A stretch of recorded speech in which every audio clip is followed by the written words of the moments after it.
video, an Irishman hits off a Ferrari to let me through in race B. A Greek reverses instead of going forward. In daily race C, well, it's wet weather and it causes absolute chaos.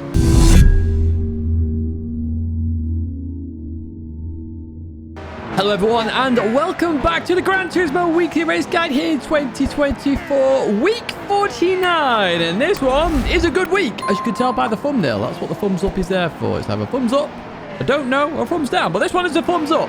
First up in the background we have custom cars at Trail Mountain. Yes, this one we have done before, so let's jump straight into the details then. 4 laps, rolling start, sports medium tyres, and DR updates are off. It does mean, because these are custom cars, you can't pick in terms of a livery applying it to them. You've got to just pick a car and then go with it, and that is it. You can't change the setup or anything like that. You can change the brake balance, though. You do want to change that. Now, some of you will not like this race, and if you don't like this race, well, good news here is that I've got some timestamps there for you. You can jump to daily race B or race C if you prefer to check those out, which are just as good in my opinion, or arguably probably better than this race. Now, in terms of this race and the key statistics here, we've raced at Trail Mountain 12 times. We've done this track and car combo once, so it's not in the top 10 used combos. And we last raced this track on the 11th of November. It's definitely one of the more common tracks we use on Gran Turismo 7. In terms of issues, we have ultra slipstream here. You can catch cars from miles back with the speed you gain, and you will suffer some wheel spin in some cars, and the brakes, well, because you're going so fast, you're gonna have to hit them a lot earlier, and sometimes you'll be saying, where on earth are those brakes? They do exist though.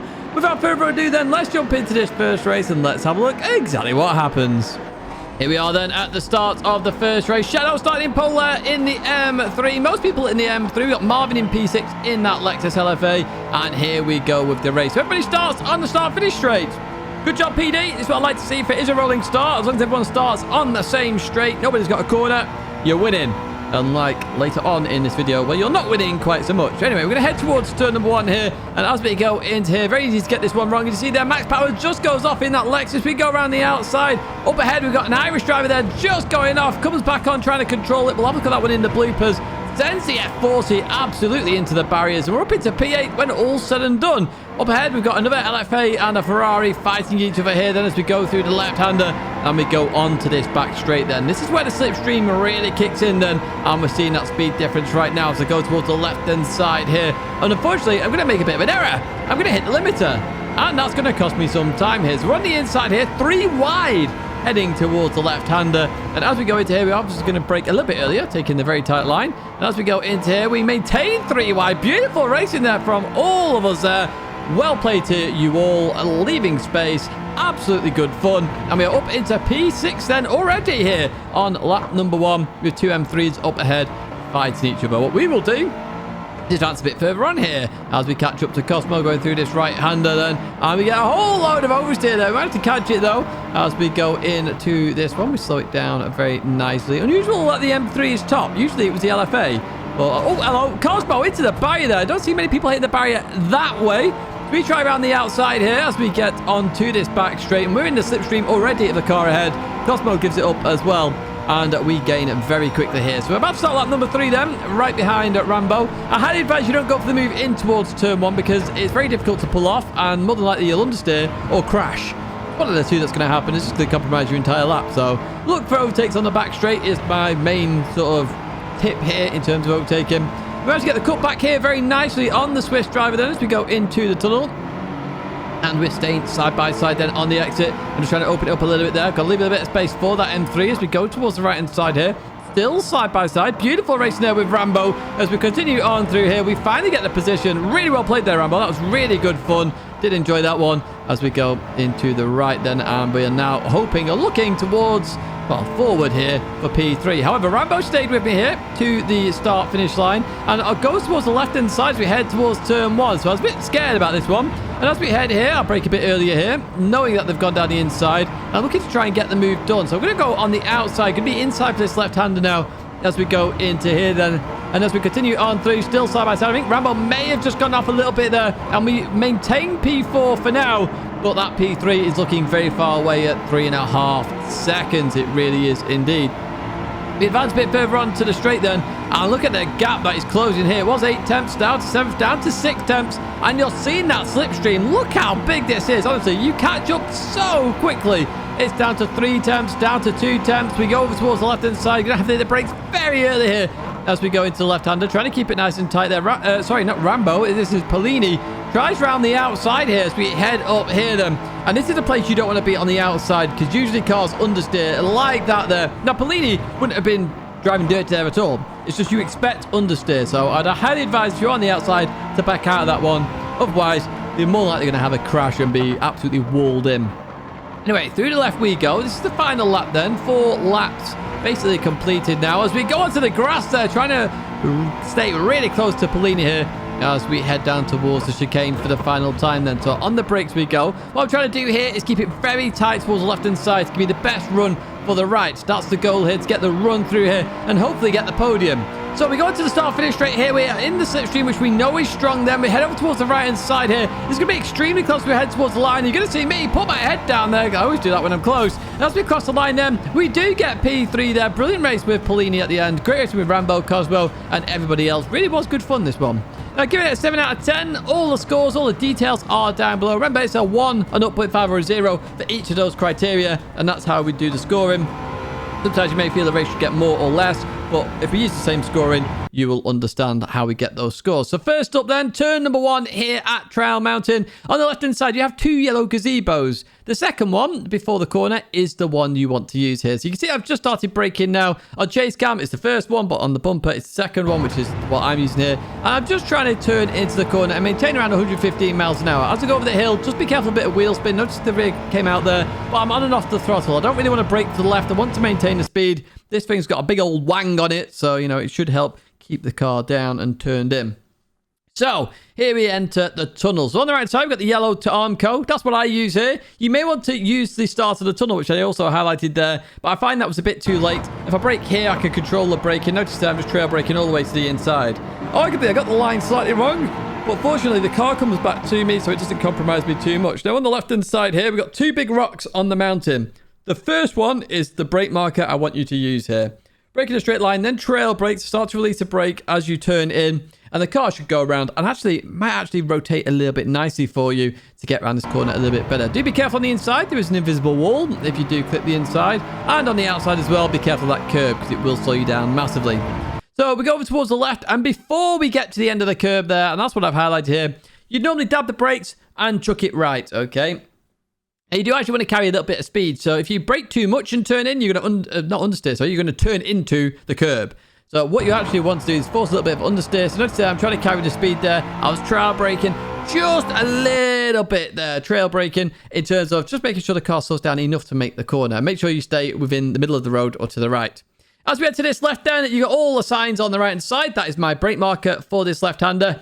And you want to keep this nice and tight, okay? Nice and tight through this corner. The more tight you do it, the better exit you will have, and it's a long straight there. Notice that just before the dip, I start accelerating, and look how close I got to the wall, but I didn't hit it. And we accelerate down this back straight then, which is a long back straight. Loads of time to be gained there if you nail that corner right. Big priority corner. So as we head towards this left-hander then, the hairpin, I'm looking for that yellow sign. I'm braking just before it. Now, you can brake on it, if I'm honest with you, and you will go a bit deep, and you can bring the car back. Now, some of you may prefer that. I like keeping it nice and tight for this corner, so I'm braking a bit before the yellow sign, and then I'm going to start turning in and aiming for that stone there. And then the second that stone leaves my screen is when I'm going to start accelerating. That stone is an excellent accelerating marker, and I highly advise you use it, okay? Now, in terms of chase cam, you're going to see a lot more there, a lot more prominent here. And arguably, I could be a bit tighter on this corner as well, so I didn't do this the best that I could have done. It's a bit cambered as well, the corner, so on acceleration, it should allow the car to press into the corner a bit more and actually grip a little bit better, so you won't suffer power oversteer there. Now, as we head towards the top of this hill, the crest of the hill here, you got this trunk on the left-hand side. You need to brake before you get to that, and you also need to brake in a straight line. Notice how I'm going to brake now. So I'm going to aim towards the corner. I can't see the corner yet, but I'm going to brake in a straight line towards the corner. Now, if you suffer with any oversteer at all, notice that I overlaid a little bit. What is overlaying? I'm hard on the brakes. I'm just tapping the throttle a little bit, and that's allowing the car to understeer rather than oversteer. So if you do suffer with some oversteer on braking due to the weight change, just tap the throttle a little bit while you're on the brakes. On the left-hand side then, the second rock is my brake marker for this left-hander. Generally speaking, I like to take a wider line in to clip the inside then and get a better line on the exit. So I don't turn in early, and some people do turn in a bit too early there, just so I can get a better exit. If you turn too tight, you'll get a load of wheel spin on exit, and you may actually spin out. We head towards the chicane then, and on the left-hand side, we've got the yellow, not yellow, it's not yellow, it's red, Tidge. We got the red Texaco sign where the yellow box is, and then it goes blank, and then a different advertisement. The blank concrete barrier there, or bollard, is literally your brake marker. You can see the Texaco's there, and it changes to a different sign. That is your brake marker. And keep it nice and tight for this first part, as far left as possible. Then you're going to lift a little bit for this. I change gear to third to try and make sure I don't get too much power oversteer. A little bit of a wiggle on exit, then stay towards the left-hand side. This will reduce your distance towards the line. That's 2:01.7 there in the BMW M3. That's it in terms of Daily Race A then. We jump to Daily Race B, where we're in Group 4 machinery of a very, very, very familiar circuit to you all. The Redbull Ring in Austria, and that is where we are racing. So we're doing 5 laps here to rolling starts. I'm racing hard tyres, and you can adjust the brake balance here in those Group 4 cars. Now, I chose the Genesis, which you can roughly see in the background, because that was the fastest on the board at the time, but there's a few cars that are competitive here. Now, you do have to be careful of turn 1 in terms of the penalty line, and turn 2, of course, is dive central. We've used this track 12 times, but we've only used the track and car combo twice. And we last raced at the Red Bull Ring on 26th of August, so quite a while ago. So nice to see it make a return, as it's been quite a while. And that's all you need to know for this Daily Race B. What we are going to do then is jump into this racing action, and there is a lot of it, that is for sure. Here we are then at the start of this one. So we've got Shadow in pole. We've got Dimmy, or Dermatitis, in P2. Sorry, I thought that while I was racing, and yeah, it just reminded me of Dermatitis for whatever reason. If you enjoyed this video, as always, give it a like, subscribe to the channel, stay in touch with all the latest content. And you're probably going, Tish, why is the driving line on? You'll find out in Daily Race C. Remember, in the terms of the order I race these, I do C, then B, then A. That's the order I do them in the morning. What we will do then is we got through turn 1, nobody died, so we're at the back. We'll turn the driving line off. So you don't have to look at that anymore, at least for now in this video, because you'll see it later on as well. Right, we head towards turn 2, arguably turn 2, whatever number corner you want to call this then. This is obviously dive central. It all really gets closer, and on the exit, we're still in P16. Everybody survived so far. Very unusual in terms of a Red Bull Ring race, but also nice to see as well. I got 46, did put the question in chat, wrong car. I think it was the wrong car, that McLaren 650S. As a reminder, I am in the Genesis, and the Lamborghini as well, also very competitive here at Red Bull Ring. Now, I'm not sure whether they're revving it or not, because I would expect the McLaren to be a bit more competitive here. And it's currently showing because it really is dropping off there. We're up into P15 though. We've got max power up ahead with a penalty, so in a Genesis, but with a Hyundai livery as we continue through that first left.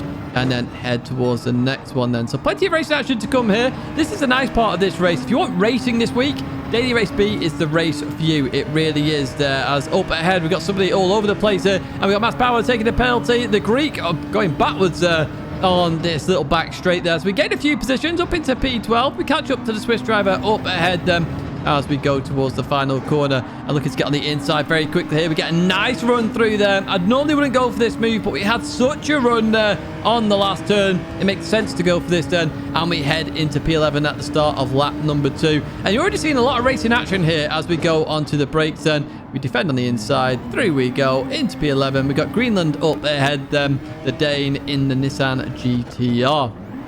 So we can breathe a little bit now. We're going to head down towards the right-hander. Hazards go on there. So I'm again, they let me go. They don't let me go. Anyway, I think, okay, I'm going to send this a little bit down here.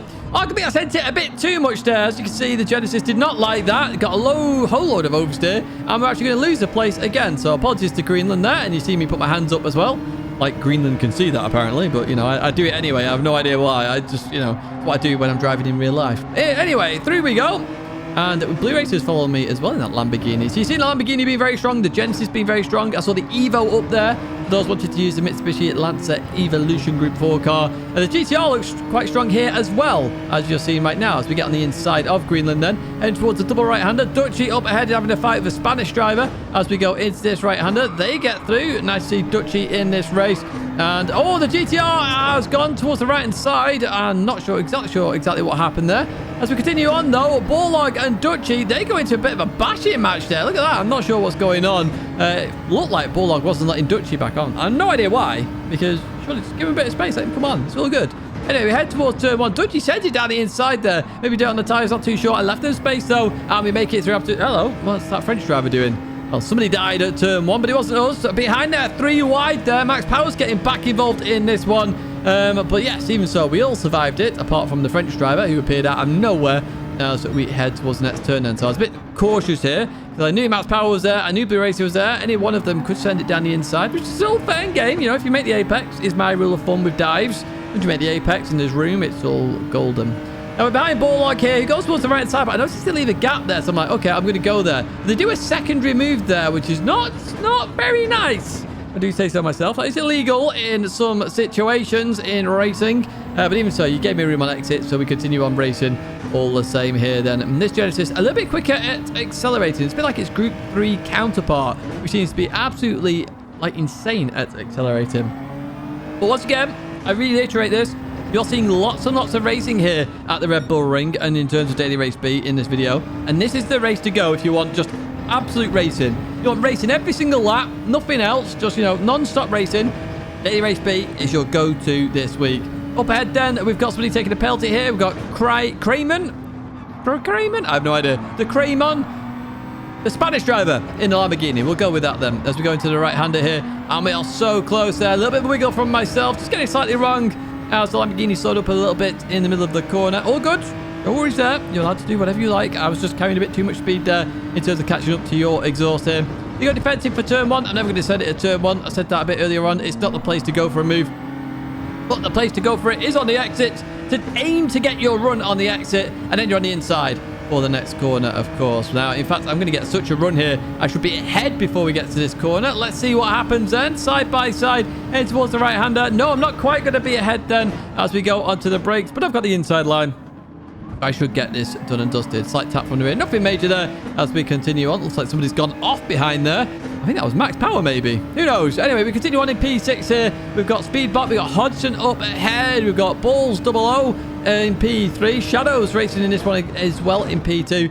And then Dermatitis is in P1 then as we go through the right-hander. And we're looking to try and catch up to the guys ahead. We are defending this from the Spanish driver. So, it's all looking good so far. We only have 1 lap to go though, which is what I mean about this race. You know, it's non-stop action. I'd arguably like this a few more laps, to be honest, in terms of Daily Race B. It would have nice been like 7 or 8 laps. I think that would have been spot on. We get towards the final lap then, and look at this. They're 3 wide as they head towards the line then. Who got P3 now? It was Hodgson. Well played, Hodgson. And in P2, Shadow there. Well, we got P6. And we had some good fun racing. It's always good to have, and I do rate this race as well. Score-wise, you got 7.5. It seems weird that, you know, the race scores are similar to last week. But in terms of the details, you can check that out down below in a pinned comment. If it's not there yet, it will be shortly. Just bear with me. So on the right side, +5 brake balance. You're seeing it right there, and we are in the Genesis for this lap. Now, for turn 1, I've gone over towards the left-hand side. As long as you've got 2 wheels on the red and white curbing, you should be fine. I'm looking for the 100 board. Now, some of you will not like taking this line, and if you don't like it, just stay on the racing circuit a bit more, because this line that I'm doing is a bit more slippy. It just opens up the corner a little bit better, though, so I can carry a little bit more speed, which is why I was using it. Now, be careful on exit, of course. There is a penalty line there, and, penalty issues there. If you run even remotely too wide, you get a 0.5 second penalty. Very frustrating turn 1. It's not actually a penalty issue, in my opinion, because you've gone all 4 wheels over the circuit. But even so, it does exist. Now, for this next turn, then, you got 100 board on the left-hand side. That's what I kind of use here. But on the right, you've also got a Marshall or Marshall post there that you might want to use if you're on the inside as a bit better of a guidance. But both those brake markers are there for you. So nice, easy spots here for this right-hander. I like to turn in, keep it nice and tight, on the throttle very early. Be very aggressive in Group 4 because the cars will just grip. They don't have that much power, and they should just grip on the exit of the corner, and you can fly out of them. So it's all about aggression on that corner in terms of getting your lap time down as we head down towards this right-hander then. So on the left-hand side, we've got the 100 board. We're braking just before we get to that. You want to brake in a straight line. At the very end of this braking is when you start to release the brake. And arguably, you want to release the brake and start to turn in a little bit. Now, in the Genesis especially, you'll see or feel the rear rotate a lot more than other cars. And that's really what you want to try and do. Notice that I'm trying to get the rear to rotate. Doesn't do it on this particular lap, but on all the other laps I did, it did want to rotate. Arguably too much sometimes as well. We'll continue on out there. What's going to be very aggressive on the throttle. And what we're looking for here is the 50 board on the right-hand side. Remember, our rule of thumb here at Red Bull Ring, it's the 100 boards until you get to the 50 board, and then it's just lines and stuff thereafter. So they're really easy markers to really get you going in terms of this race, especially if you're using a different car. So let's turn in nice and early for this one. I like to keep it nice and tight as well. As long as I clip the curb there, I can accelerate out the corner. Be careful of track limits on the exit of that one. Remember, you've got to stay 2 wheels on the red and white curbing. And as your short circuit meets the full circuit, you can see the white line there joining together. That is your brake marker for this next left-hander. Trail brake into this one as much as you can. You want to really carry as much speed as possible, and the car should then start to grip a little bit more for you as well. That's exactly what I'm trying to do here. So I tried to maintain 80. It didn't quite work there. I dropped 79, but even so, I still carried enough speed here to have a good lap. Remember, this is my fastest lap from the 15 minutes or so I did this morning. 10, 15 minutes, something like that. Anyway, we head towards the final couple of corners then. On the left-hand side, we have this marshal post, which isn't marshaled at all, apparently, on the practice. But on the left-hand side, you can see that very clearly here. Now, and you're probably saying, Tidge, why don't you take the full wide line on this one? Way too slippy to do it in this particular car, so I'm keeping it on the circuit this time. As I turn in, I want to maintain 90 miles an hour. I overslowed the car too much for this one. And then literally, I'm looking for the Austrian flag there, the end of the Austrian flag. That is my brake marker. So before I get to that, I'm hitting the brakes and I'm turning in. Arguably, if you turn in a bit earlier than you expect here, you'll actually cut a lot of the inside and actually get a really nice line. I did it in the race, in fact. I didn't do it on this particular lap. I think it was an okay line. There's definitely more time to be gained on the exit there. We head towards the line there. That's a 1 minute 30... I can't remember what it is. 35.9. There you go. And you should be able to follow that ghost on the leaderboards. We jump to daily race C then, where the window wipers are going, because look at that. We have rain. We do indeed. Now, we've got 20 laps, rolling start, racing medium tyres. So 1 pit stop is required. Times 2 fuel, times 4 tyre wear. Brake balance is adjustable. And up at the top, plus 1,000% reward. Yes, you get an absolute ton of money on this one. It's actually insane how much money you do get. In terms of statistics then, we've used this track 14 times. This is the 9th time we've used it in Group 3 at Spa. It's literally top of the most used combos, and we last used this track on the 18th of November. Now, there is wet weather, which does mean the racing line is a lot weirder than you think in terms of this circuit, and it's got a very awkward pit entry. Now, because I anticipated rain, I chose the Porsche 911. The MR cars are much better in the rain than the FR cars. So let's jump into this one and let's see how bad and how crazy this rain actually gets. Here we are then for the final race at Spa-Francorchamps. So we're in the Porsche 911. Womble chose the NSX. We've got a couple of other different cars in this one as well. We still have the absolute dodgy rolling start, which I really wish they would sort out at this circuit. And if you do enjoy this video as you're watching it, and you've enjoyed it so far, hit the like button, subscribe to the channel. You know what to do here. And I appreciate all the support as we continue this journey. So heading towards turn 1 then. We get very close to Womble as we go through La Source. And we're going to be very close then, heading towards Eau Rouge and Radion. Now, in time trial, I was a bit concerned in terms of this, in that you would suffer a little bit of understeer. So I'm going to take this a bit more cautiously than normal as we go through here. You may have just seen the rain is predicted. It's not quite here yet. So we are on the racing medium tyres. And look how close we got to Womble then. So we did it very well. Bahamas didn't do it very well. So we go past Bahamas. We then get on the inside of Metal Lake Racer. And we're then in the slipstream of Womble. So we go towards the left-hand side here. Could be 3 positions in one straight here as we go into the brakes. Then Womble on my inside. I'm on the outside. We give each other a nice bit of space there. And I'm through up into P11 already. Look at that. Working very well indeed. So let's continue on in terms of this race then. So lap number 2, we catch up to Kentish Gent here, who's also on YouTube. You can see that. As is Womble behind as well. You can check them all out on the old YouTube. Once you've watched this race, of course, you don't leave the video mid-video. You do it after as we go into the left-hander then. As we go through here then, Kentish is going to go towards the left-hand side, which I appreciate. You don't have to do that. You know, I love a good race. I'll put my thumbs up there to say thank you as we go into this left-hander then. And we're going to continue on with this race. Lap number 3, we catch up to Norman here, who's been overtaken by Max Power as we go into this right-hander. But there's a penalty for, I think that's an Italian driver, as we continue out of here. So here's a bit of a tip for you. So if you're behind a Supra or any form of fast front-engine rear-wheel drive car, don't go for the overtake heading towards Eau Rouge and Radion. Just back out of it. Let them go first. And just make sure you get through it absolutely fine. Not doing that where I nearly actually caused myself to get a penalty, because you'll just get a bit of slipstream here and Norman will actually help you along. So the Supra there takes the penalty. So we are ahead of Cirque 83 and we're up into P9 here. Race going very well at the moment as we go through this left-hander. I've got the fastest lap, but we've not really had a good fast lap yet, just due to all the racing action, which is good. I don't mind racing action, just to put that out there. So Norman goes deep. I nearly followed Norman there, so I went a bit deep as well. And you can see that wet weather is slowly starting to come in here. And Norman very cautious coming back on. Really good sportsmanship there. As we go to lap number 5 then, and we head through Eau Rouge and Radion. So there's Eau Rouge. We clip the inside there, and you can see there, I've just clipped it a bit too much. I kept making the same mistake on this one. I've got to be honest with you. I think the wind directions changed maybe or something, and I get a penalty there. You see my reaction. So I was like, come on, because I was catching. So we take the penalty here. Womble has stayed with me here, and is going to get ahead of me here just as we head towards Blanchimont. So we're going to fall in behind that Honda NSX. But not for too long as we get onto the Kemmel Straight then, the very next lap here, and we are in that slipstream. And we saw what happened at the start of the race. Well, we're going to do the same thing again here. So we go towards the left-hand side then. And I think we just started getting rain here. You can see that in the bottom left-hand side, actually, with that wet weather, or the moisture meter. Is that what we call it? The moist meter. That's what we're calling it from now on. This is the moist meter. Down the left-hand side. There we go. So it's not even at a third yet, so we should be fine on the dry tyres. We get towards the end of the lap then. It's getting very close to that point. I've just seen Lady Tidge was doing a bit of a shimmy behind there as Womble goes into the pit. So we saw that little shimmy. If you want to go back and look at the Christmas jumper there. But Womble in the pit. Now, is that the right decision or is that the wrong decision? Well, that's the strategy you've got to decide. Let's see if it's right in this particular race then. So we continue on out of there. It's still below that third marker. So I would argue at the moment, dry tyres are the optimum tyre as we head towards the Rouge Radion. If you're wondering why I'm going towards the left-hand side, it's because I don't want to get too close to max power too quickly. As we go through here, we maintain a really good speed there, actually. Really good speed indeed. But max power nails it as well, as does the TX3 driver ahead. And you notice the spray starting to come up here. We've just gone above a third now. This is where it gets dangerous on these racing medium tyres. So was Womble right in pitting? That is the question. So through the right we go then.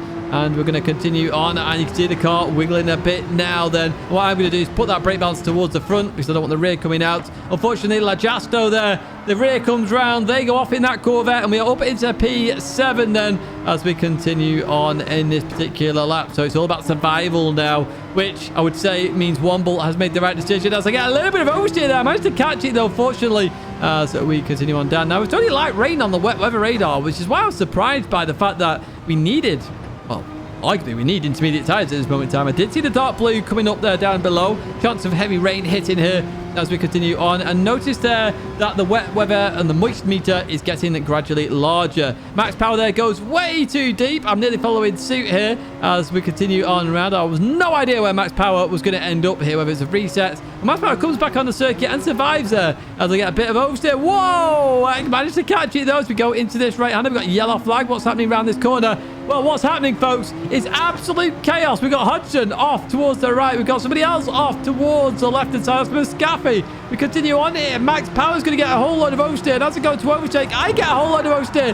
I spin round, and then I can't stop blimmin' spinning. Look at this. I'm trying to catch... Wait, you spin me right round, baby. I'm losing tons of time there as we look to get back on the circuit. So, Womble definitely made the right decision, is what we're saying here. Definitely made the right decision.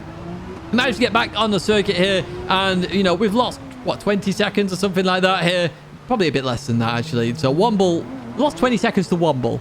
Let's put that out there. Womble has actually nailed this strategy so far as we come into the pits then. So I'm going to refuel a little bit here as well, just to get the car filled up, and then if I don't have to pit at the end, I don't have to. Otherwise, if I do, well, I don't need to do it now because I'm filling it up right now. So here we go. We fill up to the 13 laps to go. We come out the pits. And remember in the wet weather, you use less fuel. So arguably, I filled up a little bit too much. But even so, it is what it is. We come out the pits then on intermediate tyres. And we need to get used to the grip.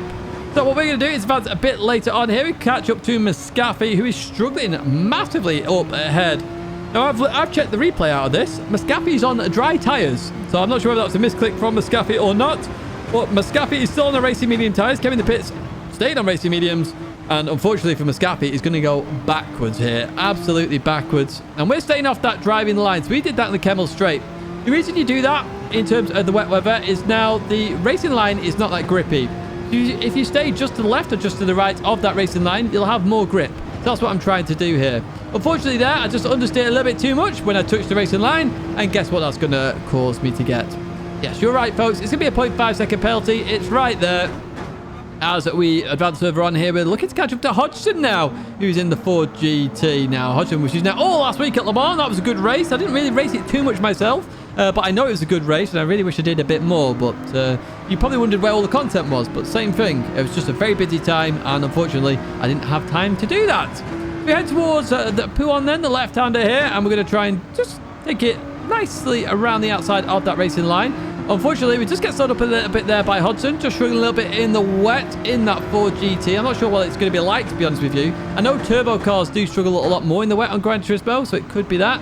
Now, I stay on the racing line here just to try and open up the next corner to get on the inside of Hodgson. Does it work, though? That's the question. I start to accelerate, and no, not quite here. So Hodgson stays towards the right-hand side. I'm on the left. I'm going to try and go for the cutback again in terms of grip.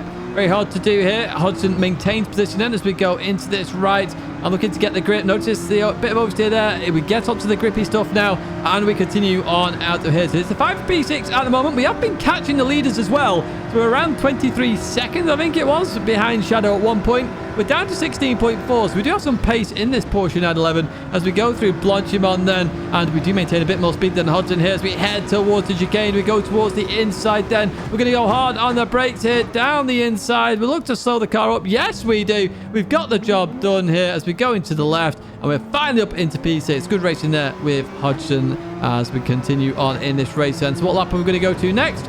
Lap number 12, and look at this. Look who's in the pits. Yes, it's Max Power is in the pits there then on intermediate tyres. Very risky strategy here from Max Power to come in the pits on this particular lap because I think there's still a lot of wet weather out there. But even so, parts of this track are now drier. Guess what you're going to want to do? You're going to want to jump back on that racing line now. Now, we've got Aries up ahead, the Greek driver. I actually see Kemp in the distance as well, part of TCR. And as we get towards Blanchimont, notice now we are using the racing line because it is drying up and we're just above that third line. So it's about now where you would want to use the drying line. What we're actually going to do is send it down the inside here of the Greek driver as we are going to head into the pits at the same time. We see Kemp's coming in the pits as well as we go towards the left. And you see Shadow's in, Womble's in. Everybody's in at this moment in time. And we're going to change to the medium tyres. Now, if you do this in terms of strategy, you are going to have to be exceptionally careful on the exit. So at the moment, I'm just pressing the traction control up button because I know the pit exit is going to be scary. It's going to be soaking wet. You have to be careful. And notice there, traction control instantly came on. I dropped to 2. It's still coming on. Now I'm on the dry line, or drying line, should I say. Now I can go back to traction control 1, which is what I want to stay on. Lap 16, you see this drying line is appearing, which is where the racing line is. It's why I use the driving line, folks. That should give you the best idea of where that dry line is. Now, the second you go off it, as I did right there, notice there I had no grip whatsoever, and I understeered off. So I cost myself loads of time. Arguably, probably more time than if I'd have just waited another lap on the intermediate. But it's an interesting compromise, and one you're going to have to work out in terms of strategy as well. Notice there, the very much tight line at Lake Home. As we see, Shadow's got off in the distance. Again, really struggling in that Alfa Romeo 4C.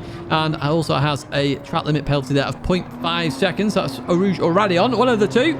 As we continue on through here. Now, we can actually see, is that P2 in the distance there? Is that Womble? I'm not too sure. As we continue on through here. I think it might be Womble then. So we could be on a fight for a podium as we head down towards Pouon then behind Shadow. We can't really make moves here either. We're on the dry tyre. And anywhere off this line is soaking wet. As in the distance there, somebody's gone off the circuit. That must be Kemp then. The Finnish driver has gone off the circuit. Coming back on very nicely as well. And also very scary in terms of when you do go off on this circuit because if you come back on, you want to go straight to the drying line, as we saw from the pits. Now, I'm going to have to go towards the left-hand side here, go on the wet part of the circuit. But fortunately, I get past before any form of corner, and I'm back on the dry part of the circuit. So we advance towards the final lap then, heading towards the bus stop chicane. We do catch up to Womble here, but can we get the move done at the chicane or on the exit? That is the question. That's what I'm aiming for here. We slow the car down nicely over towards the right to get the maximum for the left. That's what my aim was here. We boost it out the corner. Unfortunately for me, and well played to Womble, Womble nails it, so Womble gets P2 and I get P3. Brilliant race. Max Power. What a performance there. What an absolute performance there from Max Power. And this race is a good race. There will be times you will be on your own, though, so do keep that in mind. I've given this an 8 out of 10 in terms of the scores. Once again, you can check that out down below in the pinned comment, which should appear on the Monday.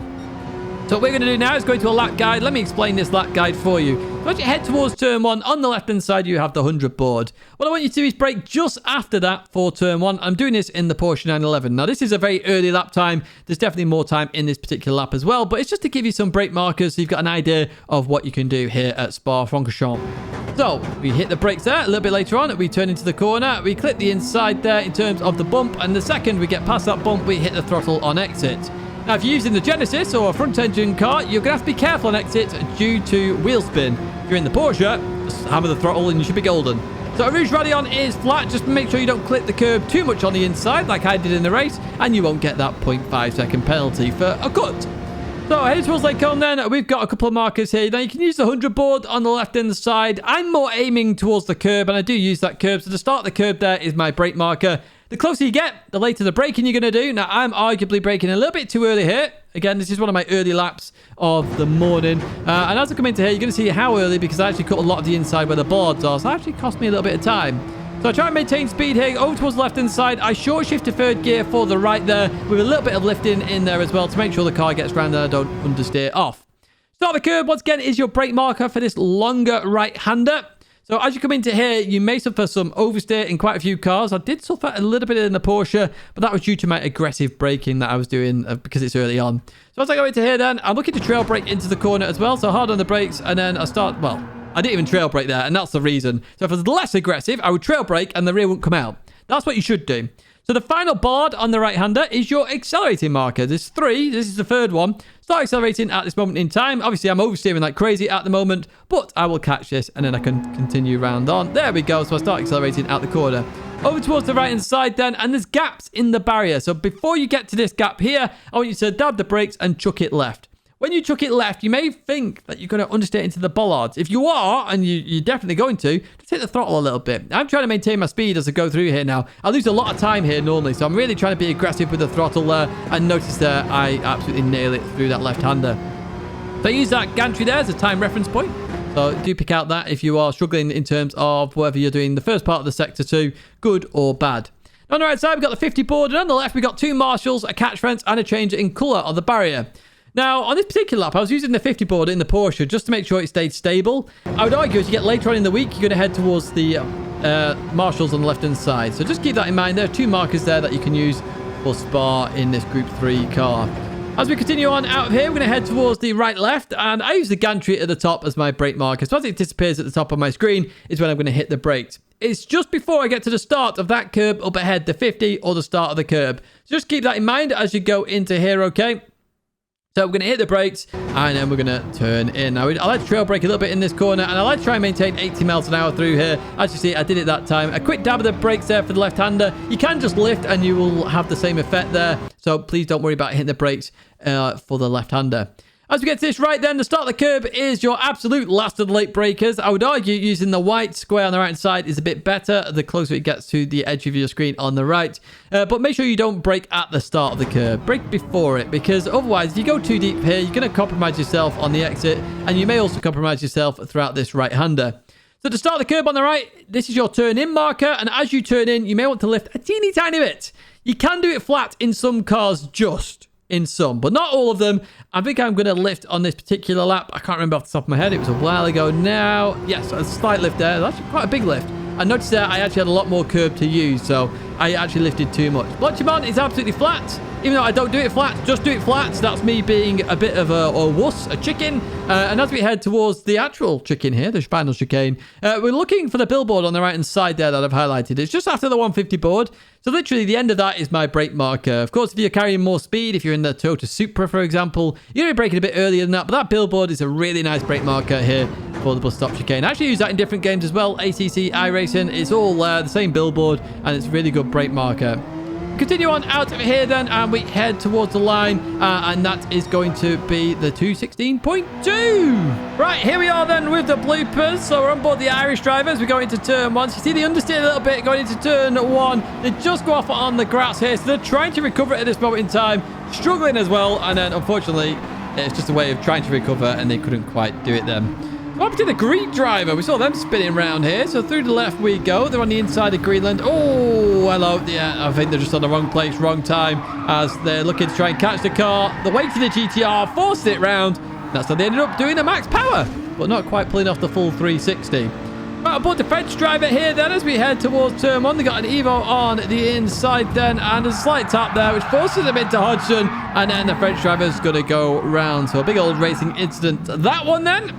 And we go on board Lejasto here. So they're on the racing medium tyres. You see the wet weather has come in here. So as we go into this right-hander, they just tried to trail brake, and the car just said, nah, I'm not having it here. The rear wanted to come round, and the rear came round. So that's why the Corvette did spin. There was no contact there at all. So on board Hodgson then. So what happened to the leaders here then? So it's where Max Power went a bit deep there. Muscaffi goes deep as well. Hodgson managed to catches it as we go through the left-hander. And, oh, hello. It instantly accelerates, instantly spins round. That's one thing I don't like about this. Oh, hello. That's how everybody else goes off there. So 3 drivers off then as we continue on here. Hodgson goes full power. Turbo kicks in. Car spins round. That's why turbos are not really that great in terms of the wet weather. So Hodgson continues to spin here. I go by. So I was laughing my head off. Not fully concentrated. Guess what? I start to spin round. So if you look in the distance now, you're going to see me spin. And then spin. And then keep spinning. And then it's just a whole meme of spinning there. As I eventually get it round. So that's Muscaffi on racing medium tyres. Daring, or maybe a mispress in terms of the pit lane. So Muscaffi goes round at that point due to those racing medium tyres. And it's really hard to control that, to be honest, in those conditions. Shadow was leading the race, and Shadow bottles it. So how does Shadow bottle it? In towards the right we go. Left, just clips the wet stuff, and then Shadow goes spearing off into the barrier. So that's how Shadow bottled that one. And of course, we ended up racing Shadow a bit later on in this one. Now, unfortunately, folks, that is going to be it for this video. If you have enjoyed it, as always, give it a like, subscribe to the channel to check out all of the latest content as it arrives to YouTube. Do check out those partners down below. They do help me out a lot. And if you click those links, it gives a kickback to the channel if you do purchase anything. And I would appreciate if you do use those. Or use code Tidgney, which is also there for GT Amiga. Thank you once again for watching, and I hope to see you in another video or live stream again very soon.